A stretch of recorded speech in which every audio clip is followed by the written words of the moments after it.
예수님의 십자가의 피의 능력을 믿습니다. 예수님 십자가의 피가 죄인의 죄를 용서하고 그 피의 능력이 그 죄인을 의로운 사람으로 변화시키고 예수 믿기 전과 예수 믿은 후의 삶이 달라지는 것을 믿습니다.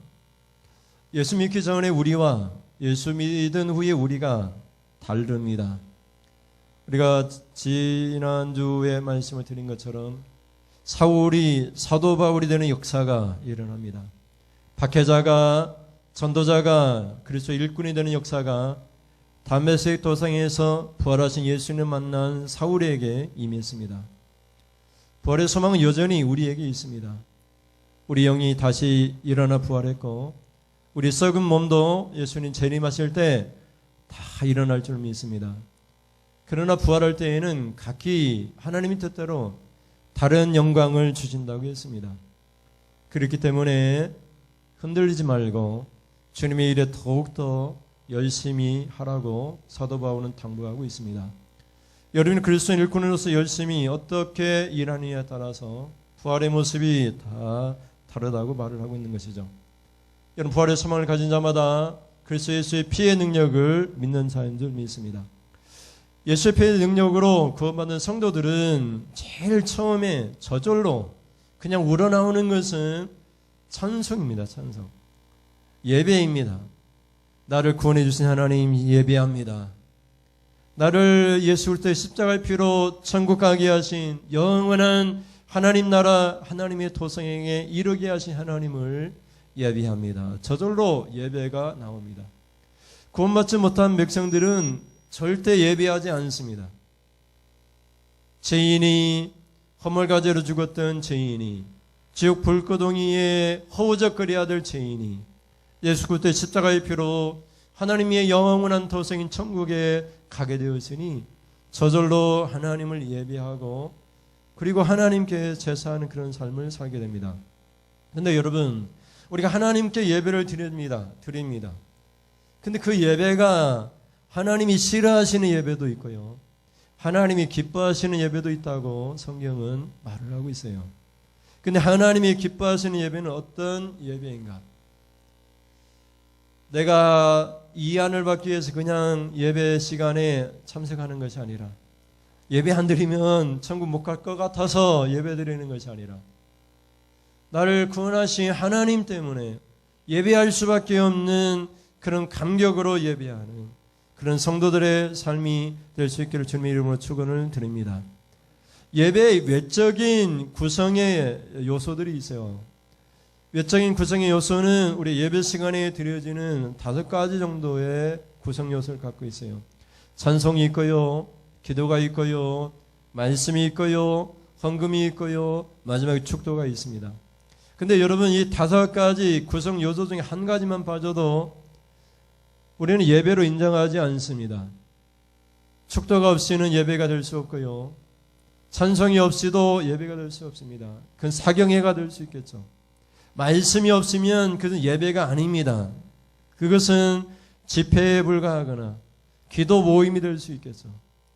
예배에는 5가지 구성 요소가 반드시 있어야 됩니다. 찬송이 있어야 되고, 기도가 있어야 되고요, 그리고 말씀이 있고, 그리고 축도가 있어야 되고, 예물이 있어야 되는 것이죠. 다음 화면을 볼까요?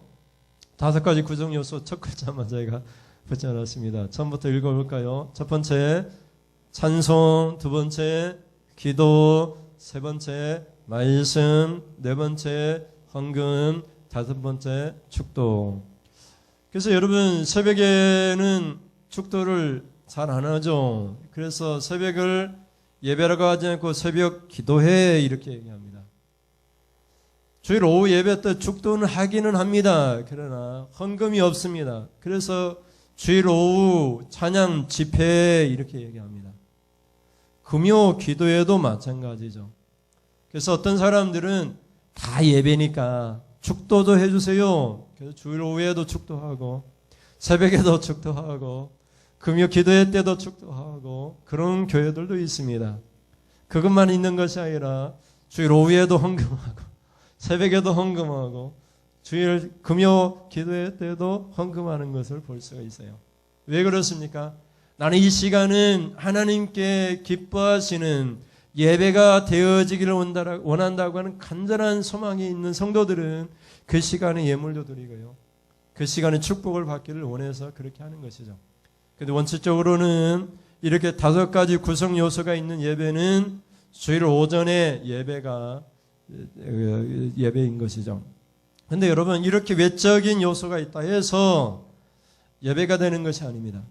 예수 그리스도의 피로 구원을 받았다면, 그래서 예수 그리스도의 피로 영원한 하나님의 도성에 들어간, 천국에 들어간 백성이라면 하나님이 기뻐하시는 예배를 드려야 되는데, 히브리서 이 기자는 도대체 하나님이 기뻐하시는 예배가 어떤 예배라고 우리에게 말을 하고 있습니까?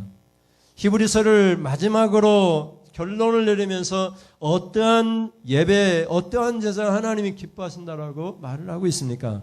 3가지로 살펴보면, 첫째, 하나님 기뻐하시는 제사는 첫째, 항상 찬송의 제사를 드릴 때 기뻐하십니다. 여러분, 하나님께 예배하는 분명한 이유가 있어요. 하나님께서 예배하라 해서 예배하는 거 아니에요. 하나님께 제사 드리라 해서 제사 드리는 거 아니에요.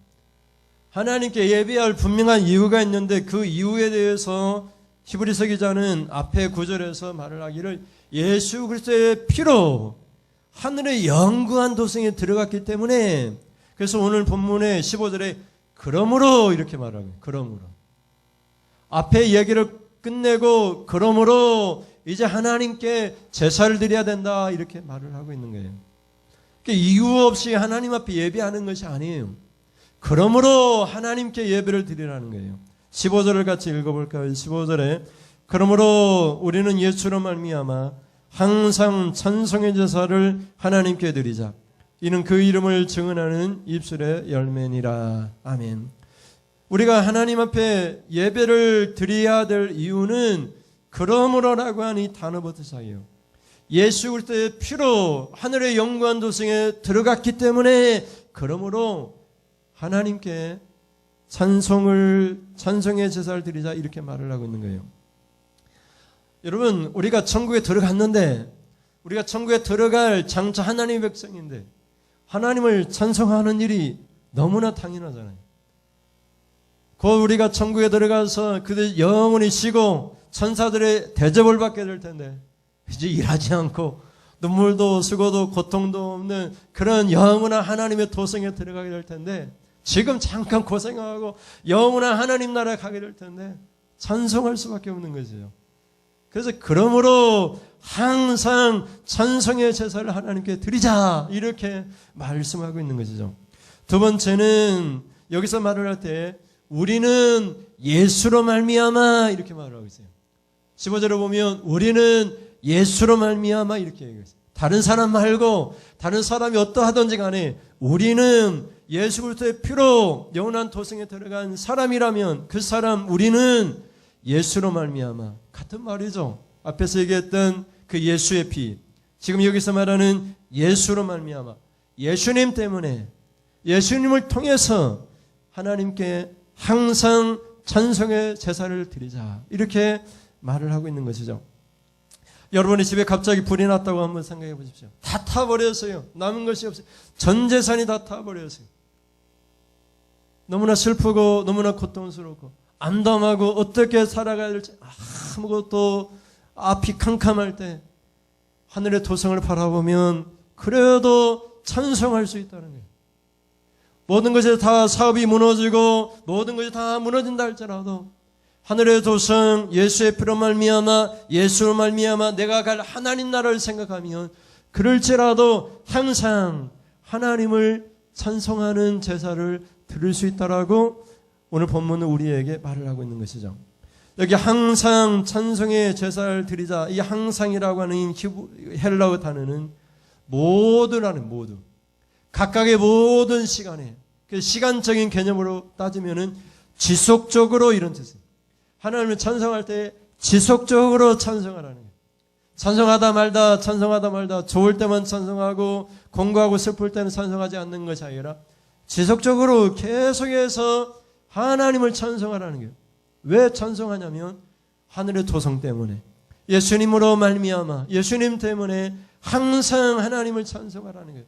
이 세상 생각하면 자식 생각하고 돈 생각하고 사업 생각하고 그러면은 근심이 생기고 찬송할 수 없지만 그 순간순간마다 나를 구원하신 예수 그리스도의 피, 내가 장차 가게 될 하나님의 영광 도성을 생각하면 어떤 일이 일어난다 할지라도 항상 하나님께 찬송의 제사를 드릴 수 있다라고 소개를 하고 있는 것이에요. 여기 세 번째 보면은 그러므로 우리는 예수로 말미암아 항상 찬송의 제사를 하나님께 드리자. 이는 이렇게 말하고 있는데, 이는 이것은 지시대명사예요. 이것은 이는 이것은 이 말이에요. 항상 찬송의 제사 하나님께 드리는 이것은 이렇게 말을 하고요. 근데 이 찬송을 드리는 이것이 뭐냐? 그 이름, 예수의 이름을 증언하는 입술의 열매라고 말을 하고 있는데, 이 증언하다 이 말은 고백하다, 시인하다 이런 뜻이에요. 여러분이 예수를 주님으로 고백하는 줄 믿습니다. 우리가 신앙 고백을 해요. 그럼 여러분이 예수님을 주님이라 고백하는 그 고백이 진짜가 되려면 그 고백이 진짜가 될 오직 한 가지는 뭐냐? 항상 지속적으로 하나님을 찬송하는 거예요. 내가 예수를 믿습니다 이렇게 고백하는 사람이 불평하고 찬송하지 않으면 그 고백이 가짜예요. 그러니까 그 이름, 예수의 이름을 고백하는, 예수의 이름을 시인하는, 고백하는 입술의 열매는 뭐냐? 항상 하나님께 찬송하는 거예요. 그래서 늘 찬송하는 거예요. 일할 때에도 찬송하고, 설거지할 때도 찬송하고, 늘 그냥 흥얼거리면서 찬송하고, 때로는 가사가 기억하지 않으면 내가 가사를 만들어내. 찬송가 곡에다가 내가 가사를 만들어내요. 그래서 찬송을 만들어서 찬송하는 거예요. 그렇게 항상 찬송의 제사를 하나님께 드리는 이것이 그 이름 예수를 내가 믿는다라고 고백하는 입술의 열매라고 말을 하고 있는 것이죠. 그래서 많은 사람들이 나는 예수를 믿습니다 고백함에도 불구하고 찬송을 잃어버린다면, 불평만 임한다면, 불평불만만 한다면 그 사람은 예수를 믿는다고 하는 고백이 아닌 것이죠. 예수를 주님으로 고백한다면 그럴 수가 없다는 거예요. 왜? 하늘의 도성에 있는데, 내가 이미 천국에 가 있는데, 항상 찬송의 제사를 드릴 수 있기를 주님의 이름으로 축원을 드립니다. 여러분 야고보 사도를 보십시오. 야고보 사도는 말을 합니다. 한 입에서 찬송이 나오고 저주가 나오는도다 말을 하고 있어요. 여러분 한 우물에서 쓴물과 단물이 나올 수 없어요. 한 입술에서 찬송과 저주가 함께 나올 수가 없어요. 찬송이 나오든지 저주가 나오든지 해야 되는데, 교회 성도들은 찬송도 나오고 저주도 나오고 그러니까 예수를 믿는다고 하는 그 고백이 잘못됐다고 말을 하는 것이죠. 야고보서 3장 10절 말씀 보십시오. 3장 10절에 한 입에서 찬송과 저주가 나오는도다. 내 형제들아 이것이 마땅하지 아니하니라. 아멘. 그러므로 여러분의 입술에서 항상 찬송의 제사가 나오므로 저주가 나올 기회를 주지 마시고 항상 지속적으로 찬송의 제사만 드릴 수 있기를 주님의 이름으로 축원을 드립니다. 두 번째, 하나님이 기뻐하시는 제사는 같이 보시면 시작. 선행과 교제에 참여하는 제사를 기뻐하십니다. 여러분 두 번째 제사는, 하나님이 기뻐하시는 제사는 수직적인 하나님의 관계와 그리고 수평적인 사람과의 관계에서 살펴볼 수 있어요. 찬송은 하나님께 수직적인 관계라면, 수평적인 관계에서 하나님 기뻐하시는 제사는 사람들 사이에서 일어나는 일들입니다. 하나님과의 관계에서 제사에 성공하고 항상 찬송을 예배하는 성도들은 수평적인 관계에서 사람들과의 관계도 좋아야 돼요. 하나님과의 관계는 좋고 믿음은 좋고 경건의 생활은 좋은데 사람과는 다투고 싸우고 관계가 좋지 않으면 문제가 있다는 거예요. 그것은 하나님이 기뻐하지 않습니다. 16절에 보면 같이 볼까요? 16절에 오직 선을 행함과 서로 나누어 주기를 잊지 말라. 하나님이 이 같은 제사를 기뻐하시느니라. 아멘. 이게 오직이라고 하는 이 헬라어 때는 다른 뜻이 없어요. 보통 성경에서 오직이라고 할 때는 only, 오직 한 가지 방법밖에 없다 이런 뜻이지만 여기서는 그런 의미가 아니라 그러나 또한 이제 이런 뜻을 갖고 있어요. 그러니까 항상 하나님께 찬송의 제사를 하나님이 기뻐하시고 찬송의 제사를 기뻐하시고 또한 제사가 있는데 그 제사에 대해서 소개를 해주고 있는 거예요. 수직적인 관계에서 하나님께 항상 찬송의 제사를 드리고 수평적인 관계에서 이제 사람들에게 어떻게 해야 되느냐? 사람들에게 좋은 일을 하라는 거예요. 선을 행하라. 이 선을 행하라고 하는 유포이아라고 하는 헬라어는 좋은 일을 하라는 뜻이에요. 도덕적으로 훌륭한 행동을 수행하는 행위. 좋은 일을 해야 돼. 사람들 관계에서. 사람들에게 나쁜 일을 하면 안 돼요. 사람들에게 나쁜 짓을 하면 안 돼요. 사람들에게 속이면 안 돼요. 거짓말을 해서도 안 돼요. 사람들에게 좋은 일만 해야 돼요. 그 좋은 일을 해야 돼요. 예수 믿는 사람은 예수의 피로 구원받고 천국의 하늘의 영원한 도성에 간 사람들은 사람들 관계에 좋은 일을 해야 돼요. 그 다음에 나오는 단어는 서로 나누어 주기를 표현하고 있는데 서로 나누어 주다 이 말은 헬라어에서 코이노니아예요. 코이노니아는 우리가 축도에서 성령의 코니노니아를 얘기하는데 성령의 교제케함이에요. 교제케. 여기에서 얘기하는 코이노니아는 성도들 간에 사귀는 거예요. 성도들 간에 사귐에 참여하고 성도들 간에 교제하는 거예요. 교제하다 보니까 규민이가 어려운 점을 발견해요. 어려우면 도와주는 것. 그들 코이노니아라고 얘기를 해요. 이렇게 같이 얘기하고 대화하다 보면 어려운 점들이 나오잖아요. 기쁜 일이 나오잖아요. 기쁜 일은 축하해주고 어려운 문제들은 해결해주고 내가 해결할 수 없으면은 다른 사람을 소개해주고 이것이 성도의 교제, 성도 간의 교제. 근데 여러분 우리 교회는 작은 교회니까 교제가 가능하지만 1000명씩 모이는 교회에서는 교제가 물론 구역 단위로 나누어져서 교제가 가능합니다만은 거기에 참여하지 않은 성도들이 많아요. 그런 성도들은 교제가 없어요. 성도들과 사귀지 않아요. 그러니까 여기서 얘기하는 하나님이 기뻐하시는 예배는 좋은 일을 하고 성도들 간에 교제를 하는 것을 하나님 기뻐하신다 이 말이에요. 성도들 간에 참여하고 서로 격려하고 서로 도와주는 것을 하나님께서 기뻐하신다. 기뻐하는 제사라고 표현하고 있어요. 근데 여러분 여기서 잊지 말라라고 하는 이 단어는 소홀히 하다의 반대말이죠. 있다라고 하는 뜻을 여기서 다시 매라고 하는 아니다라는 말을 쓰고 있기 때문에 있다, 잊지 말라 이렇게 표현하고 있는데 소홀히 하지 말라, 무시하지 말라, 잊지 말라 이런 뜻이에요. 그러니까 이건 소홀히 하면 안 돼요. 교회에서 여러분이 성도들 간에 교제할 때 그건 소홀히 하면 안 돼요. 우리 교회에서 야유회 갑시다 그러면은 그 소홀해 가지고 나 안 가면 되지 이러면 안 돼. 다 가야 돼, 다. 우리 어디 가서 봉사합시다 그러면 다 가야 돼, 다. 물론 이제 어떤 사정과 형편에 따라서 못 갈 수밖에 없는 그런 사람도 있지만은 될 수 있으면 가려고 해야 되고 가려고 하나님 앞에 기도하면서 하나님 시간 좀 내주세요. 성령님 시간 좀 조정해 주세요. 이렇게 간구를 해야 되는 것이죠. 우리 성경에는 좀 정확하지 않습니다. 공동 번역을 보면은 더 정확한데 공동 번역을 보세요. 화면에 있습니다. 공동 번역 보면 같이 읽겠습니다. 좋은 일을 하고 서로 사귀고 돕는 일을 게을리하지 마십시오. 하나님께서는 이런 것을 제물로서 기쁘게 받아주십니다. 이렇게 표현하고 있죠. 그러니까 하나님이 기뻐하시는 제물, 하나님이 기뻐하시는 예배가 뭐냐? 첫째는 하나님을 항상 찬송하는 것이고 그리고 둘째는 수평적인 관계에서 성도들 사이에 사람들 사이에 좋은 일을 하는 거예요. 좋은 일. 그 게을리하면 안 되고 좋은 일을 소홀히 하면 안 되고 좋은 일을 하는 거예요.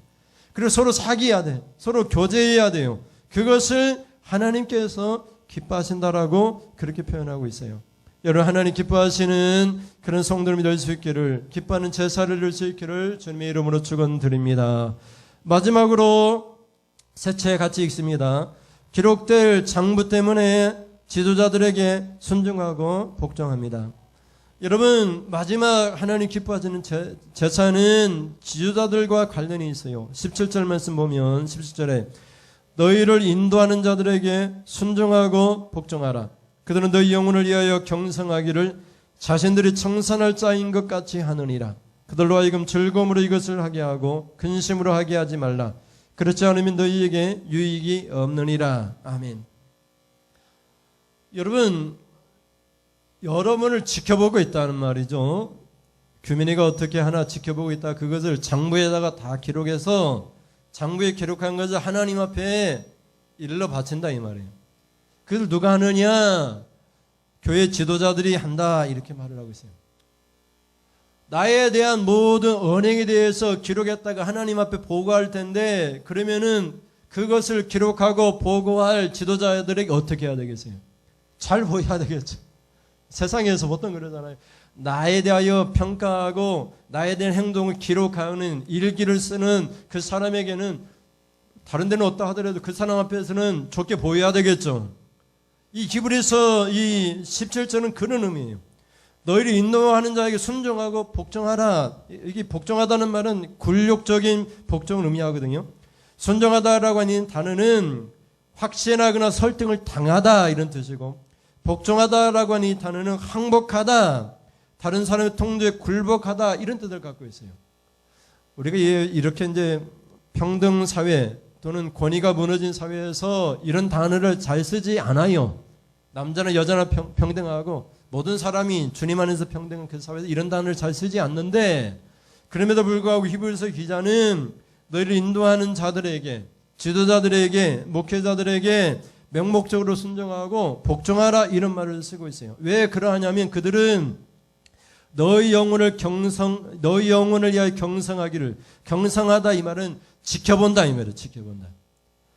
영혼의 상태를 지켜보고 그것을 기록해서 하나님 앞에 보고하는 그런 삶을 사는 것 같이 하기 때문에 그래야 된다 이렇게 하고 있어요. 근데 여러분, 지도자들이 여러분의 신앙생활의 영혼의 상태를 기록할 때 기쁘겠습니까? 기쁘지 않겠습니까? 어떤 사람에 대해서 기록할 때에는 막 근심이 가득해요. 이것을 써야 되나 말아야 되나. 이것을 하나님 앞에 보고하면은 이거 보고하기 좀 그런데 그 근심이 생긴다 이 말이에요. 그리고 어떤 사람에게는 막 즐겁게 막 기록을 해요. 막 이 사람은 이렇게 신앙생활하고 이렇게 행동을 하니까 이거 하나님께서 꼭 봐주세요 하면서 막 기쁘게 기록을 장부에 남겨서 마지막 심판 때 보고를 한다 이 말이에요. 그러니까 지도자들이 슬픔으로 기록을 하면, 장부에 기록하면 성도들에게 무슨 유익이 있고 축복이 있겠느냐 이렇게 말을 하고 있는 거예요. 우리 성경에는 좀 뜻을 이해하는데 좀 어려운데 새 번역을 보시면, 새 번역을 보시겠습니다. 17절. 여러분의 지도자들의 말을 고지 듣고 그들에게 복종하십시오. 그들은 여러분의 영혼을 지키는 사람들이요, 이 일을 장차 하나님께 보고드릴 사람들입니다. 그러므로 여러분은 그들이 기쁜 마음으로 이 일을 하게 하고 탄식하면서 하지 않게 해 주십시오. 그들이 탄식하면서 일하는 것은 여러분에게 유익이 되지 못합니다. 여러분, 교회 목회자들이 그냥 단순히 목회만 하는 것이 아니라 성도들의 신앙의 상태를 다 살피고 그걸 기록해 놓습니다. 여기서 영혼을 지키는 사람들 이 말은 영혼의 상태를 지켜보고 있다 말이에요. 지켜보고 있는 사람이라 이 말이에요. 그냥 지켜보고 있어요. CCTV로 보듯이 지켜보고 있어요. 상태를. 그것을 기록을 해요. 그래서 장차 하나님 앞에 기록한 것을 보고해야 돼요. 보고해야 되는데 기록할 그 장부에 어떤 때는 기쁜 마음으로 이것을 기록하고 어떤 때는 탄식하면서 기록을 해요. 어떤 때 탄식하면서 기록하면 그 탄식하면서 기록한 그 성도들에게 무슨 유익이 있겠고 무슨 상급이 있겠고 그런 말이에요. 그럼 여러분 스스로도 기록하십시오. 여러분의 신앙 상태에 대해서. 그리고 하나님 앞에 보고하십시오. 이 글을 쓰면서 보고하십시오. 오늘 하루의 삶에 대해 보고하십시오. 그러면 그때 여러분의 유익이 될지 해가 될지 축복이 될지 그것을 다 여러분 스스로 알 수가 있어요. 그래서 오늘 성경은 마지막으로 하나님 기뻐하시는 제사는 다 하나님 앞에 보고될 텐데 보고될 그 장부에 좋은 이야기가 기록될 수 있도록 순종하고 복종하라 이렇게 말을 하고 있어요. 하나님 기뻐하시는 제사는 세 가지인데 항상 찬송의 제사를 드리는 거예요. 그리고 둘째는 좋은 일을 하는 거예요.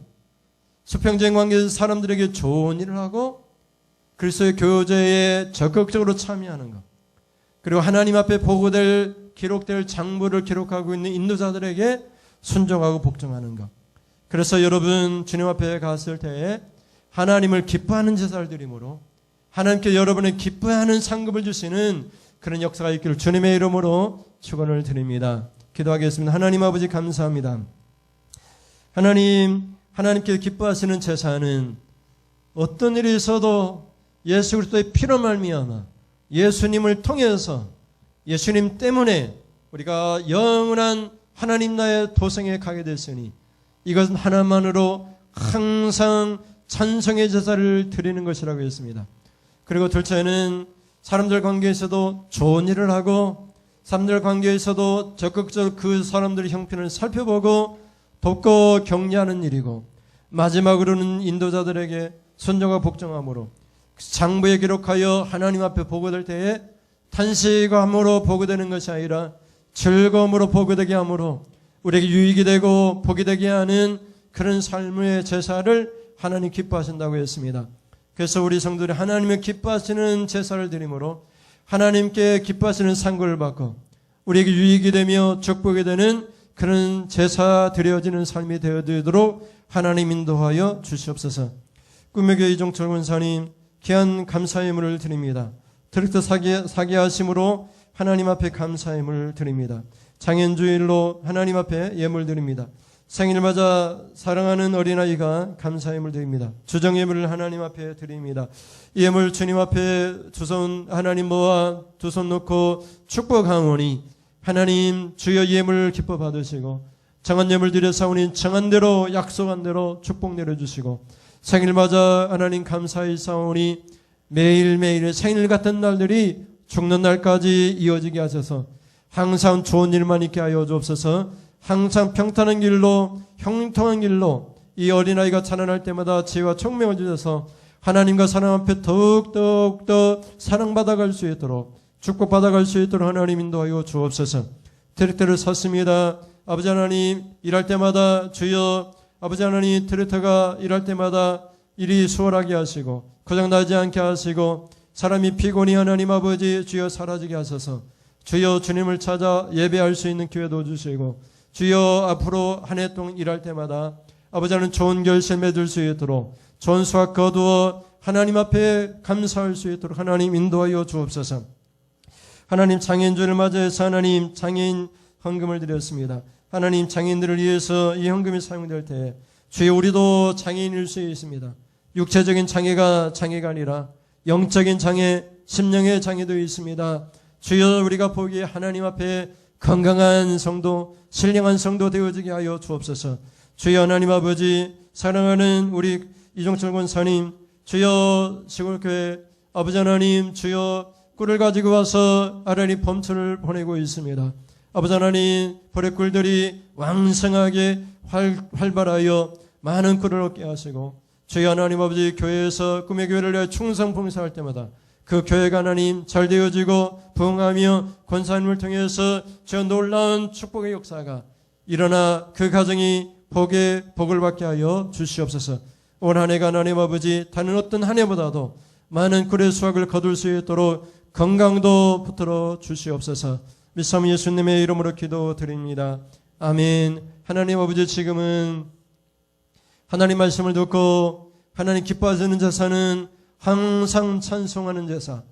아버지 수평적 인간과의 관계에서 좋은 일을 하고 적극적으로 참여해서 격려하고 도와주며 하나님 인도하는 지도자들에게 하나님 앞에 장부에 기록되어 보고될 것을 알고 순종하고 복종하는 일을 하나님 기뻐하는 제사라고 하나님 말씀하여 주셨사오니 이렇게 살고 결단하여 하나님 기뻐하시는 제사드림으로 유익이 되고 복을 받기를 간절히 원하며 돌아가는 사랑하는 성도님들 머리머리에 우리 주 예수 그리스도의 은혜와 하나님 아버지의 사랑하심과 성령의 교통하심이 지금부터 영원 무궁토록 함께 있을지어다.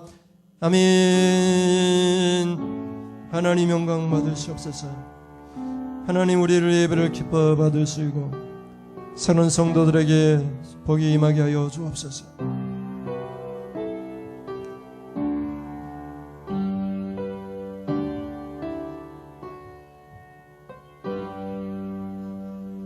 이상으로 예배를 마치겠습니다. 감사합니다.